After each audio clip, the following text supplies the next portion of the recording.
Assalamualaikum warahmatullahi wabarakatuh. Pada pertemuan ini kita akan mempelajari materi persamaan trigonometri sederhana. Sebelumnya, marilah kita ingat bahwa di sini ada 4 kuadran.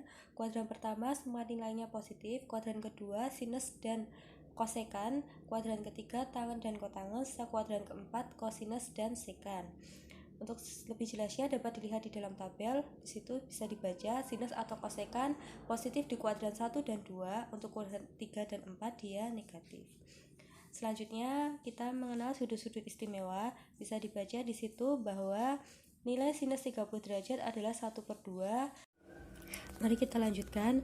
Di situ sudah jelas ya bahwa kuadran itu ada 4. Kuadran pertama itu kita misalkan alfa, berarti di sini nilai antara 0 derajat sampai 90 derajat itu adalah alfa.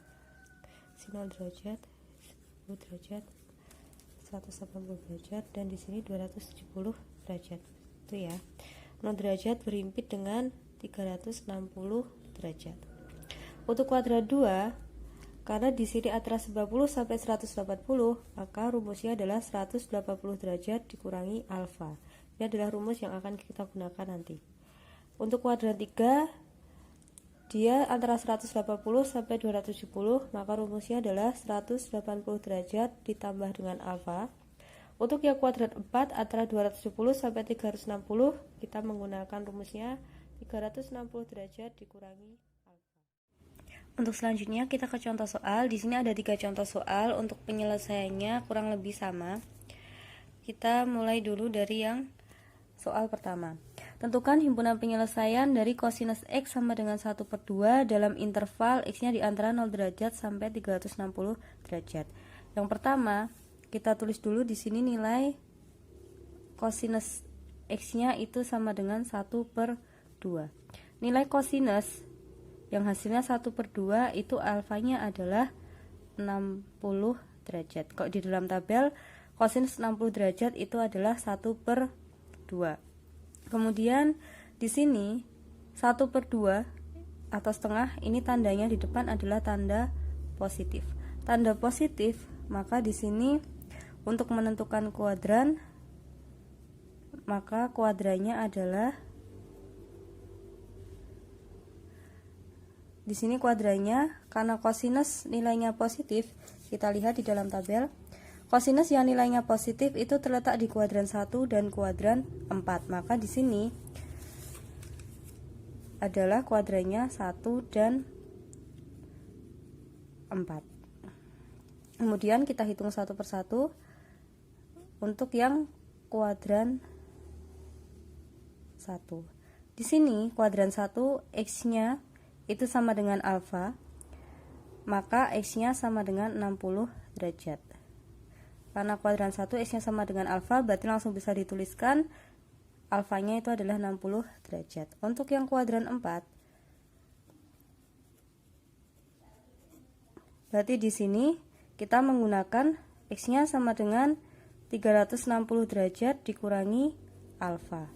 Karena di kuadran 4, berarti rumusnya menggunakan 360 derajat dikurangi alfa ya. Berarti di sini 360 dikurangi alfanya adalah 60 derajat, berarti sama dengan 300 derajat. Maka jadi himpunan penyelesaiannya itu sama dengan 60 derajat, 300 derajat. Sudah selesai. Untuk selanjutnya adalah himpunan penyelesaian dari kosekan X sama dengan negatif 2 dalam interval X-nya di antara 0 derajat sampai 360 derajat. Di sini kita fokus pada kosekan X sama dengan negatif 2. Kosekan X sama dengan negatif 2, kita lihat dulu angkanya.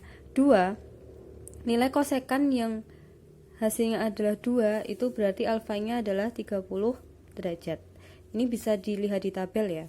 Kemudian, tanda di depan angka ini, yang negatif, itu berarti dia menunjukkan kuadran. Berarti kuadrannya, kalau kosinus itu negatif, berarti kuadrannya dia terletak di kuadran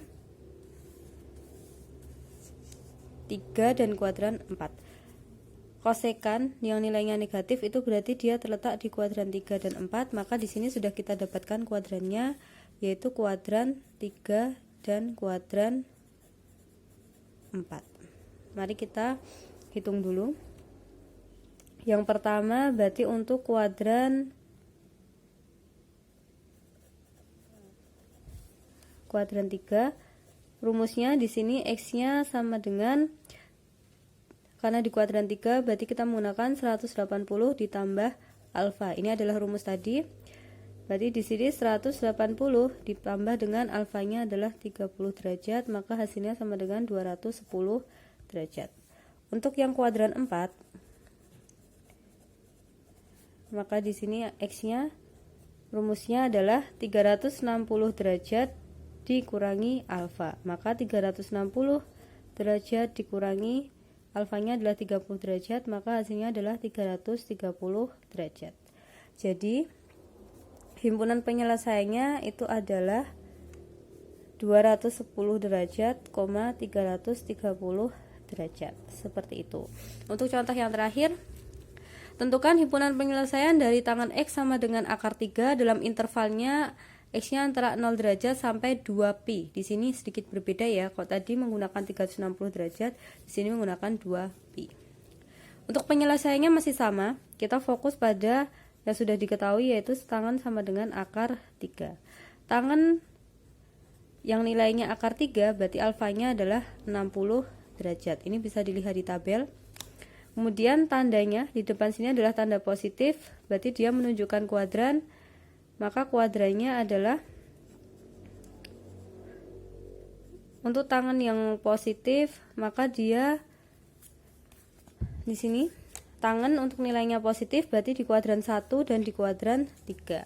Berarti di sini di kuadran 1 dan di kuadran 3. Oke.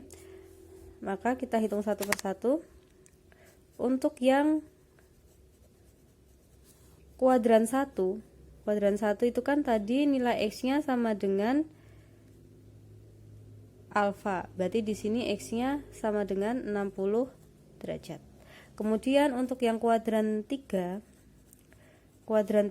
itu rumusnya adalah X sama dengan 180 derajat ditambah alfa. Kalau 180 derajat dikurangi alfa itu berarti dia terletak di kuadran 2. Seperti itu ya. Karena kuadran 3 berarti kita menggunakan 180 derajat ditambah alfa. Berarti 180 ditambah alfanya adalah 60 derajat. Maka hasilnya adalah 240 derajat. Apakah di sini sudah selesai? Belum ya. Karena di sini kita intervalnya menggunakan 0 sampai 2pi. Berarti harus kita jadikan menjadi pi radian. Untuk di sini yang kita jadikan adalah hasil akhirnya. Berarti yang 60 derajat itu kalau kita jadikan pi radian berarti 60 dikalikan pi per 180 derajat. Sini semuanya dibagi dengan 60, hasilnya adalah 1, sini hasilnya adalah 3. Jadi hasilnya adalah 1/3 pi radian. Untuk yang 240 berarti di sini 240 derajat sama dengan 240 dikalikan pi per 180 derajat. Masing-masing dibagi dengan 60, di sini dapat 4, di sini dapat 3. Sama dengan 4/3 pi radian. Jadi himpunan penyelesaiannya itu sama dengan 1/3 pi dan 4/3 pi radian. Seperti ini, sudah selesai. Oke, cukup sekian untuk pelajaran hari ini. Semoga bermanfaat. Terima kasih. Wassalamualaikum warahmatullahi wabarakatuh.